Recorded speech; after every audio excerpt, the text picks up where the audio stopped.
Bienvenidos una vez más a nuestro noticiario semanal de HM Televisión. Si algo caracteriza el panorama cultural de la última década, es la proliferación de libros y estudios que desbaratan la leyenda negra y exponen la grandeza de la gesta española en América, pero también en Europa e incluso en otros continentes. Aquella leyenda negra, de marcado carácter anticatólico, nacida entre quienes envidiaban al Imperio Español, por desgracia demasiado a menudo difundida por los propios españoles, creo que se puede decir que se ha venido abajo ante esta avalancha de estudios que ponen en evidencia que, lejos de oprimir a los pueblos que formaban parte de su imperio, la acción de España tuvo efectos netamente muy positivos, sin por ello negar algunos puntos negros imposibles de erradicar de cualquier obra humana. El primero de estos efectos benéficos, por supuesto, fue la defensa y difusión de la fe católica, aquella que civiliza y abre las puertas a una vida mejor. Es posible que algunos lectores, ávidos de conocer nuestro pasado, hayan leído a estas alturas varios de estos libros. Es posible también que piensen que ya lo saben todo o casi todo sobre el pasado del Imperio Español. La lectura del último libro de Pedro F. Barbadillo, Historia desconocida del Imperio Español, les convencerá de su error. El libro se abre con un capítulo magistral, un repaso a la vida y obras del cardenal Jiménez de Cisneros, que es sencillamente impresionante.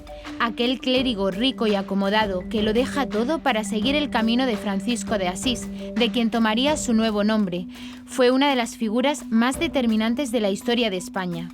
Entre otros aspectos, cabe destacar que su tarea como reformador religioso nos evitó las guerras de religión que asolaron a gran parte de Europa.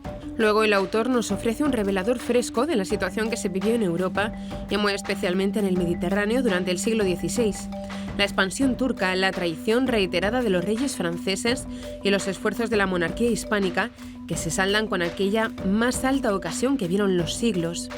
Lepanto que, por mucho que les pese a algunos, y como muy bien demuestra Pedro F. Barbadillo, significó el cambio de dinámica por el que el Islam empezó su retroceso en Europa.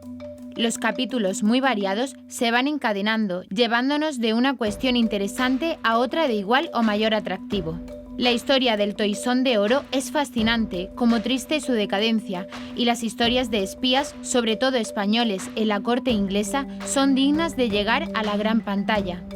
El libro también se detiene en los problemas de consanguinidad en la rama de los Austrias reinantes en España, aunque advierte que el agotamiento de una dinastía no es algo para nada extraordinario. Al contrario, ha sucedido en diversas ocasiones y en países como Francia e Inglaterra. Acaba Barbadillo repasando el origen de la fiesta de la Hispanidad del 12 de octubre, fiesta promovida eminentemente desde América y que echa por tierra las infundadas tonterías esparcidas por una ideología indigenista que, por mucho que esté en boca de presidentes y dignatarios, no deja de ser una ridícula ideología propia de personas acomplejadas, poco documentadas y encantadas de actuar servilmente como quinta columna al servicio de quienes desean que sus países no salgan nunca de su estado de subordinación y decadencia. En definitiva, un libro para aprender, para disfrutar, para descubrir historias desconocidas que nos harán ser más conscientes de la importancia de España en la historia y de su papel trascendental para la supervivencia de nuestra civilización y de la fe católica. Comenzaremos con las noticias de interés internacional. Italia, discípulos de Benedicto XVI, renovaron el deseo de continuar su legado. Francia, obispo lamenta la muerte de joven sacerdote de 31 años. Estados Unidos, declaración del Consenso de Ginebra en defensa del no nacido. Francia, Notre Dame ya tiene fecha de reapertura. Pasaremos después a las noticias nacionales. San Damaso organiza un curso sobre el Evangelio de San Juan. Sánchez quitará la protección legal al sentimiento religioso. Manifiesto Quo Vadis de católicos y vida pública. Y por último comentaremos algunas de las noticias más destacadas de la Santa Sede. Vaticano aprueba la experiencia espiritual vinculada a Medjugorje. Grandes eventos jubilares que se celebrarán en Roma durante el 2025. Audiencia general sobre el viaje del Papa por Asia y Oceanía. En camino hacia el Jubileo 2025, Peregrinos de Esperanza, los círculos de discípulos de Joseph Ratzinger se dieron cita en Roma para participar de su cuarto simposio y profundizar en su pensamiento. El encuentro se llevó a cabo del 12 al 15 de septiembre y contó con la participación de los círculos de discípulos, que fueron estudiantes de Ratzinger, y del nuevo círculo formado por teólogos y filósofos especialistas en su pensamiento, un grupo que tiene mayoría de presencia alemana, pero también representantes de España y Chile. Estos encuentros se llevan a cabo con cierta frecuencia y tienen el objetivo de mantener vivo el pensamiento del Papa Benedicto XVI y continuar con su legado. En esta oportunidad, y a pocos meses del jubileo, fue ocasión para reflexionar sobre la santidad en la vida cristiana y de la Iglesia. Además del simposio titulado La santidad como finalidad de la teología y de la vida, que contó con la presencia del cardenal Kurt Koch, prefecto del Dicasterio para la Promoción de la Unidad de los Cristianos y protector del Nuevo Círculo, y del cardenal Rino Fisichella, prefecto del Dicasterio para la Nueva Evangelización, el encuentro tuvo momentos de oración y celebraciones litúrgicas. Un momento especial del encuentro fue la celebración que tuvo lugar en el altar de la tumba de San Pedro, junto al sitio donde descansan los restos de Benedicto XVI. Uno de los frutos de esta nueva reunión de los círculos de discípulos de Ratzinger fue la renovación de la vocación a la santidad y de la llamada a la esperanza cristiana.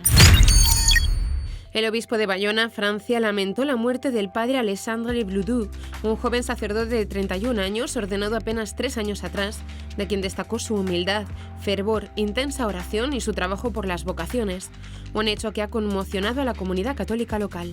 En un comunicado publicado el 16 de septiembre, Monseñor Marc Ayet precisó que el padre Bludou murió por un paro cardíaco mientras corría esta tarde, y elevó sus oraciones por el descanso de su alma en acción de gracias por el don que hizo de sí mismo al servicio de nuestra diócesis.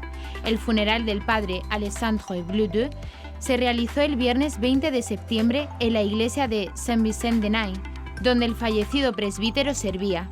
Después será trasladado a su parroquia natal en Blançay, en la diócesis de Poitiers.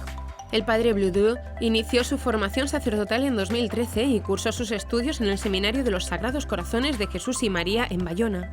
Luego hizo una pasantía en la diócesis de Cara, en Togo, con la que está asociada a la diócesis francesa.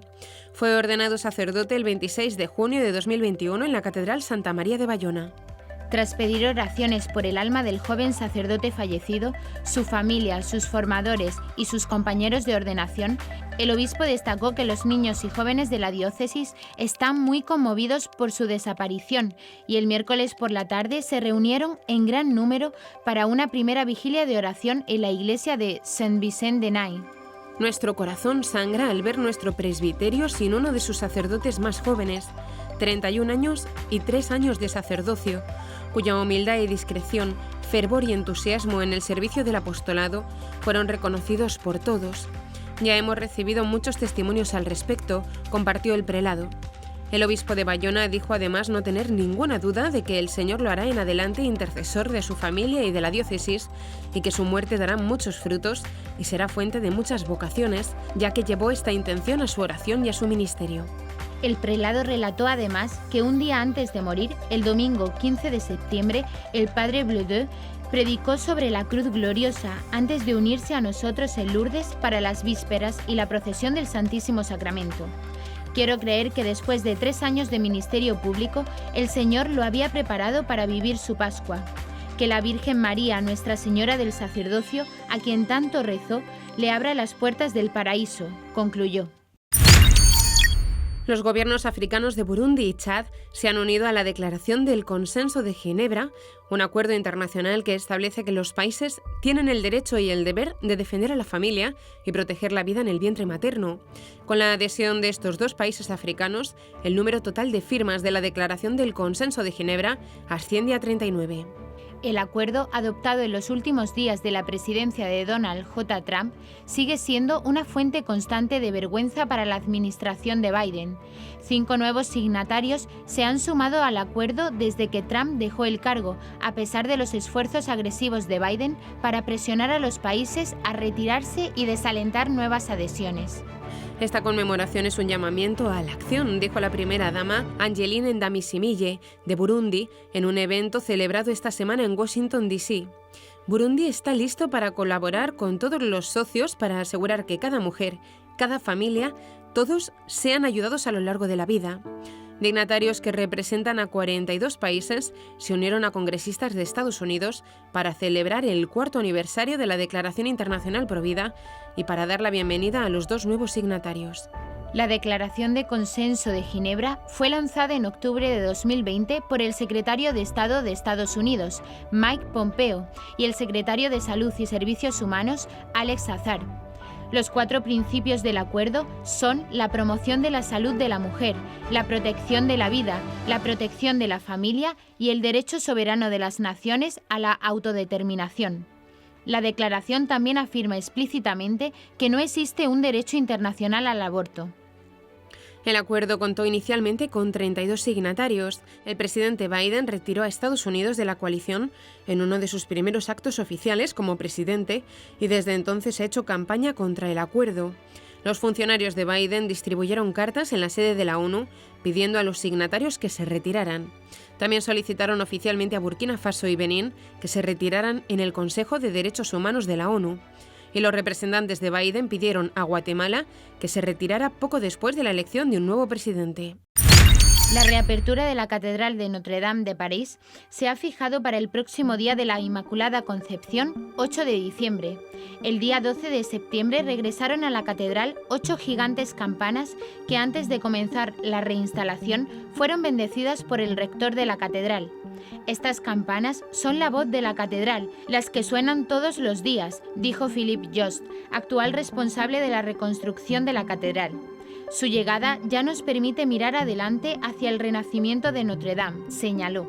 Realmente Notre Dame se había tornado símbolo de la catolicidad, de la universalidad de la Iglesia, algo que es manifiesto cuando se ve la repercusión mundial del mero regreso de las campanas. Estas campanas hacen parte del campanario norte de la catedral, que habían sido retiradas para permitir la restauración completa de la torre norte y fueron llevadas a Normandía para limpieza y restauración de las mismas. En total, en la Catedral de Notre Dame hay 20 campanas con pesos diferentes, desde 2 de 13 toneladas hasta la Jean-Marie, que pesa 782 kilogramos. Sin embargo, también hay agridulces en la inauguración de la catedral, pues además de cierto mobiliario moderno, diversos medios informan que en contra de la opinión ampliamente mayoritaria, Macron, con el apoyo del arzobispo de París, sigue en su empeño de reemplazar antiguos vitrales de la catedral que no sufrieron afectaciones por vitrales contemporáneos. Esta iniciativa, que además desprecia la opinión de la Comisión del Patrimonio Nacional, busca cambiar vitrales en 6 capillas laterales en la nave sur. Los nuevos vitrales reemplazarían otros históricos, diseñados nada más ni nada menos que por el propio Viollet-le-Duc, el gran restaurador de la catedral del siglo XIX.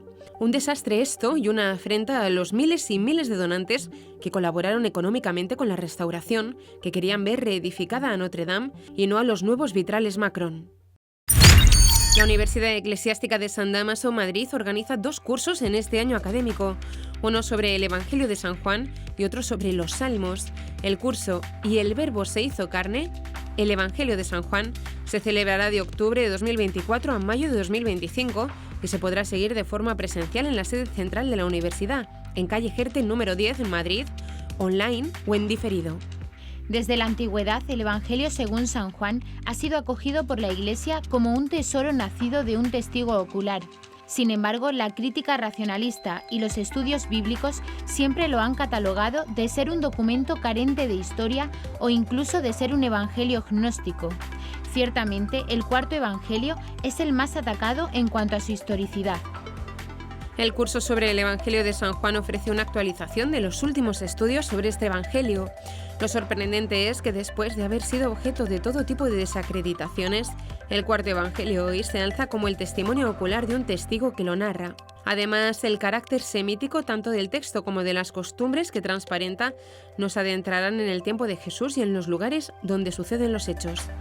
Hoy, el Evangelio de Juan se presenta como un relato profundamente asentado en la historia y en la cultura, donde transcurre la vida, muerte y resurrección de Jesús. El curso será impartido por Napoleón Fernández Zaragoza, doctor en Teología Dogmática, profesor invitado colaborador en la Facultad de Teología de la Universidad Eclesiástica de San Dámaso y profesor no estable en las secciones presencial y a distancia del Instituto Superior de Ciencias Religiosas de la Universidad Eclesiástica de San Dámaso. Se puede consultar el programa de conferencias, las fechas, los horarios y realizar la inscripción en la web de la universidad www.sandamaso.es. Desde hace tiempo se viene hablando en España de eliminar el artículo 525 del Código Penal, el que permite castigar las ofensas contra los sentimientos religiosos. Ahora, según adelanta el diario El País, progubernamental y bien informado de lo que hace el poder socialista, el presidente del gobierno, Pedro Sánchez, intentará eliminar ese artículo en el marco de lo que él llama Plan de Regeneración Democrática, que empezó a explicar este lunes.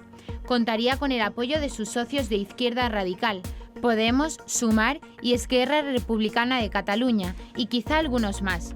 Sumar también querría despenalizar las injurias contra la corona y altas instituciones estatales. Sánchez dijo que su plan emana de la Constitución y de medidas del Parlamento Europeo y de la Comisión Europea y que espera que lo aprueben todos los demócratas, que es una forma de decir que quien no lo apoye no será demócrata, pero también que hasta ahora no había demócratas en el país al tener otras leyes. En realidad, en la Unión Europea lo normal es castigar las ofensas a los sentimientos religiosos, que es lo que hacen 21 de sus 27 países bajo distintas fórmulas. Y lo raro es que las leyes no lo castiguen. Allí donde no se castigan los ataques a los sentimientos religiosos, la conflictividad aparece bajo la fórmula de delito de odio contra una comunidad religiosa. Un informe del Observatorio de la Libertad Religiosa, citado en julio por el diario ABC, detallaba que solo hay 6 países de la Unión Europea que no castigan estas ofensas al sentimiento religioso y son muy peculiares. Los poscomunistas Chequia y Estonia, considerados los 2 países menos religiosos del continente. Croacia, de tradición católica, pero marcada por la guerra de Yugoslavia y sus conflictos étnicos. Suecia, muy descristianizada. Francia, el único régimen laicista de Europa, excepto quizá la pseudocomunista Bielorrusia. Y la Nueva Irlanda del gay hindú Bharadkar, que implantó el aborto y quitó una anticuada ley de blasfemia en 2018 sin sustituirla por nada, pero tristemente con el apoyo amplio de un referéndum popular. Y el resto de países de la Unión entienden que los sentimientos religiosos sí merecen protección. En realidad, en España es muy difícil castigar a alguien por ofensa de los sentimientos religiosos y casi nunca se consigue porque requiere a menudo mostrar el ánimo de causar afrenta, pues hay juristas que insisten en que el escarnio, según la RAE, es burla tenaz que se hace con el propósito de afrentar y que causar afrenta es ofender, humillar, denostar. Los agresores en los juicios suelen negar que buscaran ofender, humillar y denostar y suelen declarar que hacían una actividad artística o de denuncia social sin tal voluntad de afrenta. Depende de los jueces fallar en un sentido u otro. Sin embargo, es verdad que al existir la norma es posible denunciar a los agresores y emprender un proceso legal, lo que ayuda a que muchos blasfemos, cristianófobos y resentidos en general moderen sus ataques y lo reconduzcan con más civismo. Normalmente en el Congreso Católico y Vida Pública de Madrid, que ya ha celebrado 25 ediciones y anuncia ahora la 26ª, los congresistas elaboraban un manifiesto recogiendo sus inquietudes centrales. Este año es distinto. Al presentar el Congreso, que tendrá lugar del 15 al 17 de noviembre, se ha difundido también el manifiesto que le encauza con el título Quo Vadis, pensar y actuar en tiempos de incertidumbre. Este año, los codirectores del Congreso son José Masip, vicepresidente de la Asociación Católica de Propagandistas, y una veterana expolítica y activista, María San Gil, vicesecretaria general de la ACDP y directora del Observatorio CEU de Víctimas del Terrorismo. José Masip ha recordado que Católicos y Vida Pública siempre ha querido aglutinar a todos los movimientos y asociaciones católicas para poder actuar en común y dar testimonio de nuestra fe. Nació para ser un foro de encuentro en el que fueran los movimientos y la sociedad quienes cogiesen protagonismo, no la ACDP, ha explicado. Ante una preocupante pérdida de valores, ha animado a los católicos a posicionarse e intervenir en la vida pública más intensamente. María San Gil ha leído el manifiesto ante la prensa, en el que se rechaza el extremismo y el relativismo y se pide a los católicos un redoblado esfuerzo en la defensa de sus fundamentos, la defensa de la vida, la familia, la cultura del esfuerzo, la dignidad y la naturaleza de la persona humana.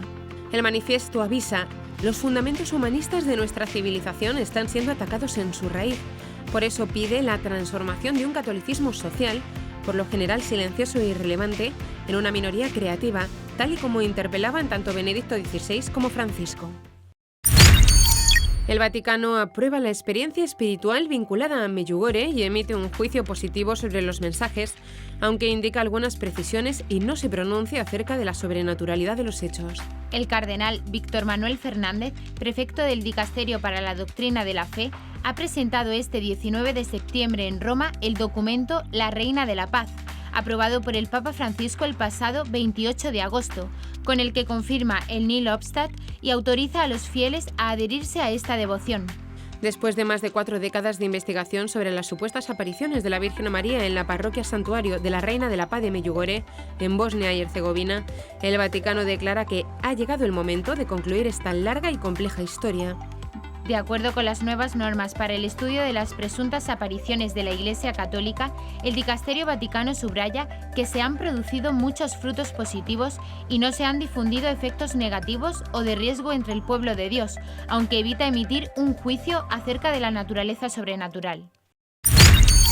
Ya está disponible en el sitio web oficial del Jubileo de la Esperanza el calendario con las fechas de los primeros 26 grandes eventos que se celebrarán durante el próximo año. A lo largo de 2025, Roma recibirá a millones de peregrinos que desean formar parte de este gran acontecimiento de la Iglesia Católica. La primera cita tras la apertura de la Puerta Santa de la Basílica de San Pedro, que realizará el Papa Francisco el 24 de diciembre, es para el mundo de la comunicación, del 24 al 25 de enero. Más tarde, entre el 8 y 9 de febrero, tendrá lugar el Jubileo de las Fuerzas Armadas, de Política y de Seguridad, seguido del Jubileo de los Diáconos, del 21 al 23 de febrero, y el Jubileo del Voluntariado, el 8 y 9 de marzo. Todas las demás fechas de los siguientes eventos jubilares ya pueden consultarse online, así como las actividades que se realizarán en cada ocasión y las indicaciones para poder inscribirse. Como es habitual después de cada viaje apostólico, el Papa Francisco dedicó la audiencia general de este miércoles a reflexionar sobre su paso por Asia y Oceanía. Desde el 2 al 11 de septiembre, el Santo Padre visitó Indonesia, Papúa Nueva Guinea, Timor Oriental y Singapur, realizando así el viaje más largo de su pontificado.